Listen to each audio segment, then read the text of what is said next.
Saline কাণ্ডে এবার সামনে আসছে আরও এক খারাপ খবর।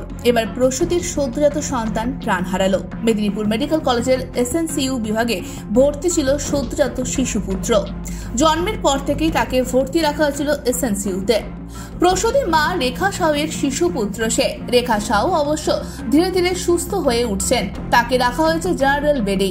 কিন্তু তারপরও পরিবারের একটাই আশা ছিল যে তাদের সন্তান ঠিক আছে, কিন্তু আজ সেই আশাও শেষ হয়ে গেল। কিভাবে সদ্যজাতর মৃত্যু হলো তা এখনো জানা যায়নি, তবে এই ঘটনায় ফের একবার স্যালাইন কাণ্ডে ঝড় তুলে দিল বলেই মনে করা হচ্ছে। বৃহস্পতিবার সকাল 9টা নাগাদ মেদিনীপুর মেডিকেল কলেজ হাসপাতালের মাতৃমা বিভাগে চিকিৎসাধীন অবস্থায় মৃত্যু হয় সদ্যজাত শিশুপুত্রের। পরিবারের অভিযোগ, সিজারিয়ান সেকশনের 20 স্যালাইন দেওয়ায় দ্রুত অবস্থার অবনতি হয় রেখার। এরপর হাসপাতালের বাইরের থেকে তাদের স্যালাইন কিনেও আনতে হয়, আর এই 20 স্যালাইনের জন্য মৃত্যু হয়েছে তাদের শিশুপুত্রের, দাবি পরিবারের। তবে ঠিক কি কারণে মৃত্যু হয়েছে তা পরবর্তীতে শারীরিক পরীক্ষার পর জানা যাবে। কিন্তু সদ্যজাতকে হারিয়ে শোকার্ত গোটা পরিবার। ফিউরো রিপোর্ট, এএনএম নিউজ। আরও খবরের আপডেট পেতে সাবস্ক্রাইব করুন আমাদের ইউটিউব চ্যানেলটি আর বেল আইকনে ক্লিক করুন নোটিফিকেশনস পেতে।